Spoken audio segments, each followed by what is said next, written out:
Hai, Assalamualaikum anak-anak Mak. Bertemu lagi kita dalam channel Mak Leha Story. Anak-anak Mak, apa khabar? Sihat? Sebelum tu, Mak nak minta maaf sebab Mak lambat upload video. Ada beberapa hal yang perlu Mak uruskan. Rindu Mak tak sayang? Mak rindu korang semua. By the way, macam mana anak-anak Mak duduk dengan nenek Senah minggu lepas? Ada nakal-nakal tak masa Mak tak ada? Bagus anak-anak Mak semua. Ni yang Mak makin sayang. Okeylah sayang, mari dekat Mak. Malam ni Mak nak ceritakan sebuah kisah seram. Macam biasa, tutup tingkap, tarik selimut. Let them come.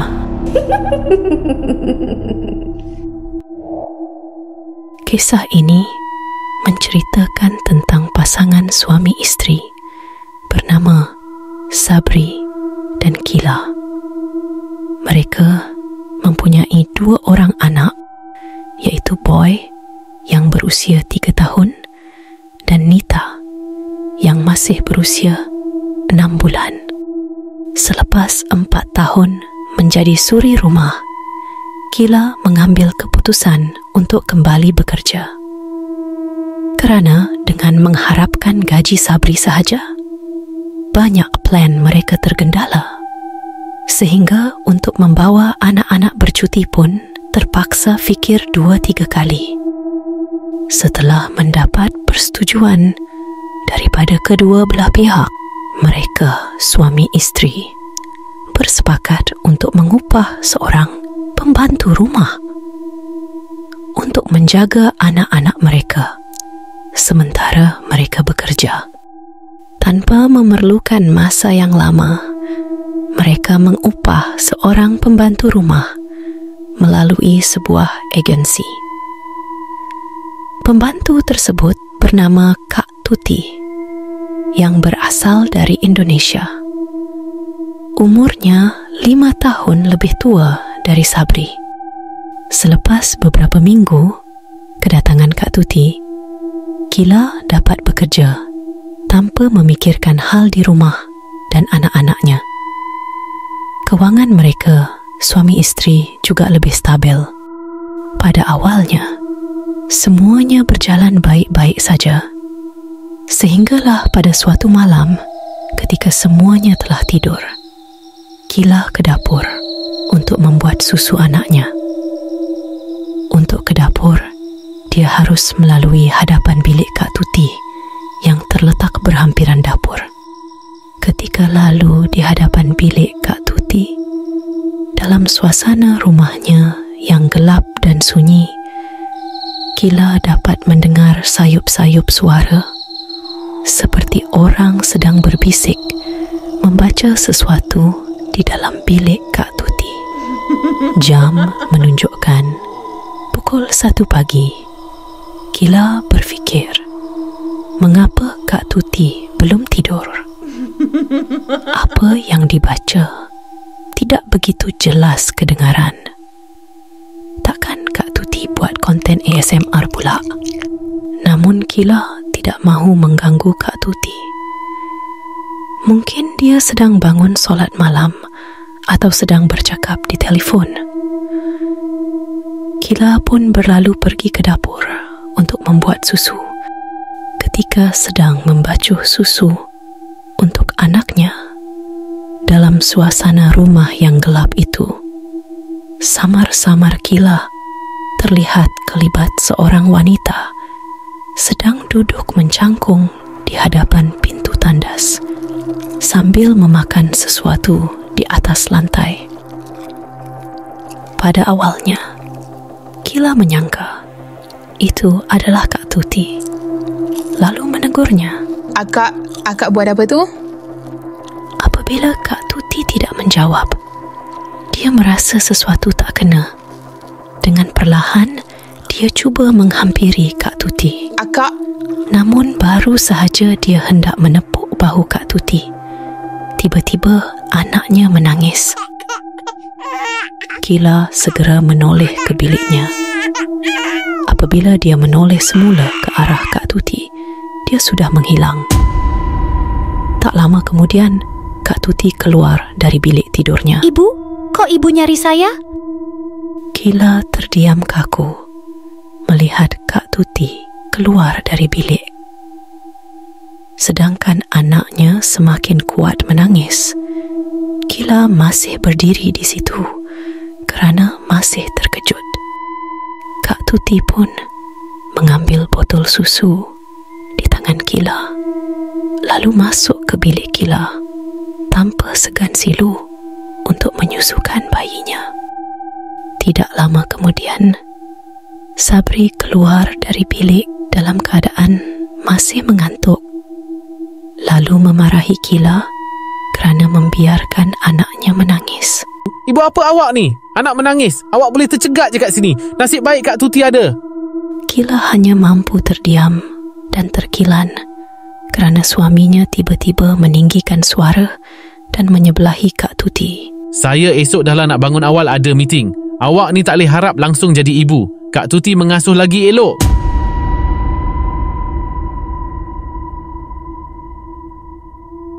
Keesokan paginya, seperti biasa, Sabri keluar awal pagi untuk bekerja.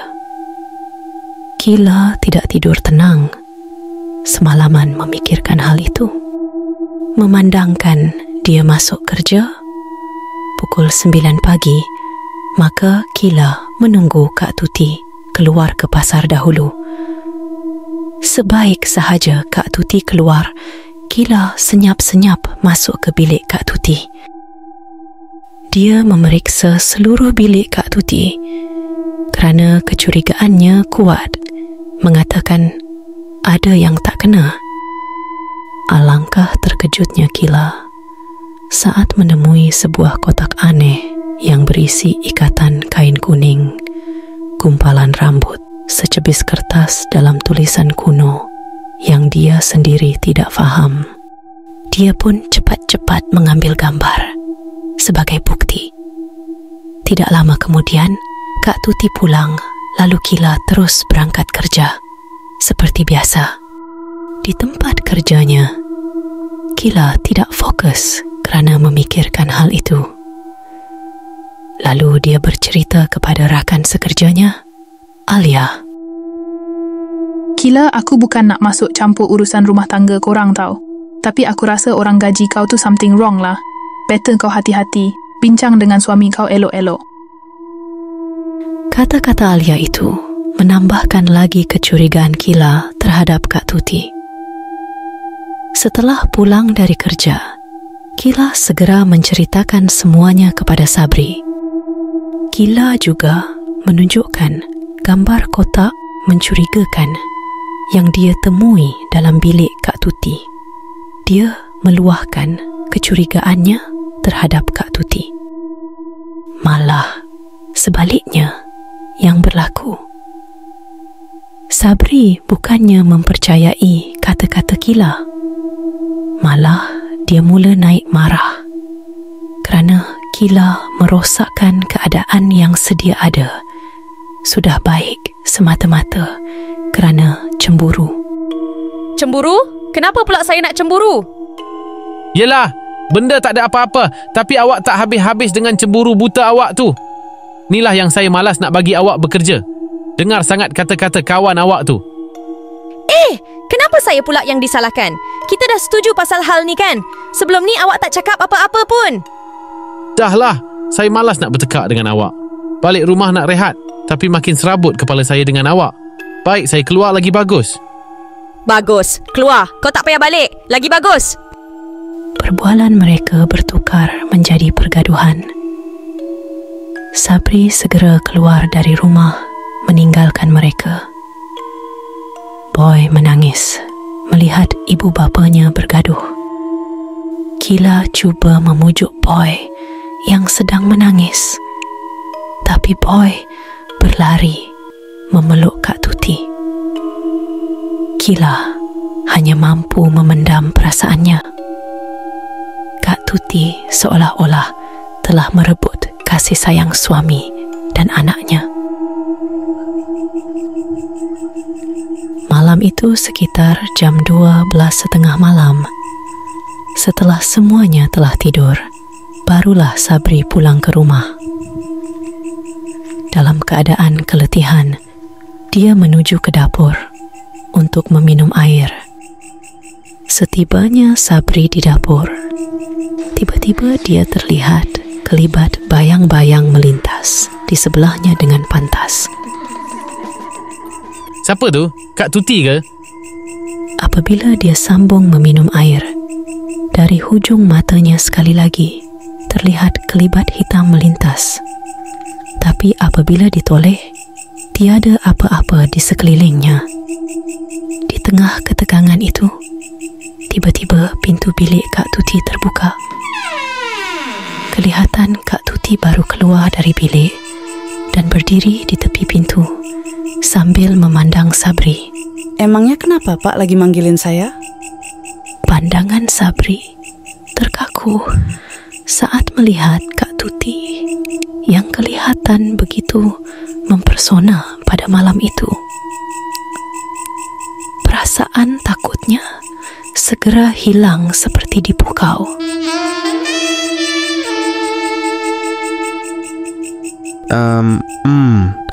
Kak Tuti, maaf pasal apa yang berlaku tadi. Kila cemburu tak tentu pasal... Shh, gak usah panggil Kak. Panggil aja Tuti, kan lebih enak. Kak Tuti segera memegang tangan Sabri, lalu menariknya masuk ke dalam biliknya.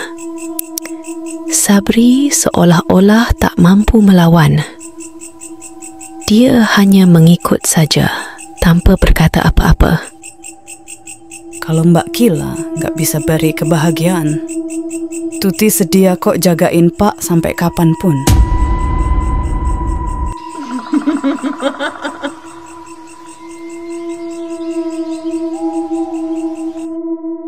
Ternyata sangkaan Kila benar. Memang seharusnya dia risau dengan kehadiran Kak Tuti di rumah itu. Satu keluarganya telah disihir oleh Kak Tuti. Sejak hari itu, Sabri semakin jauh dengan Kila. Mereka sering bergaduh.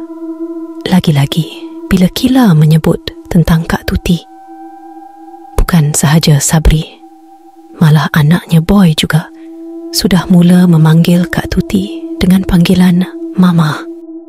Sehinggalah suatu hari, kerana merasakan rumah tangga mereka tidak seperti dulu, Sabri memutuskan untuk bercerai dengan Kila.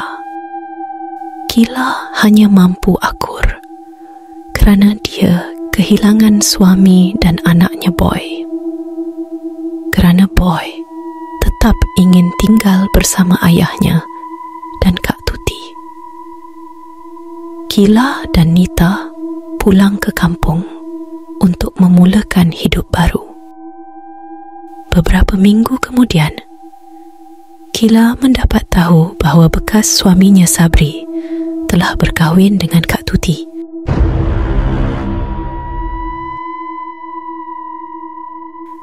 Mesti korang rasa geram nak ganyang-ganyang muka Kak Tuti tu kan?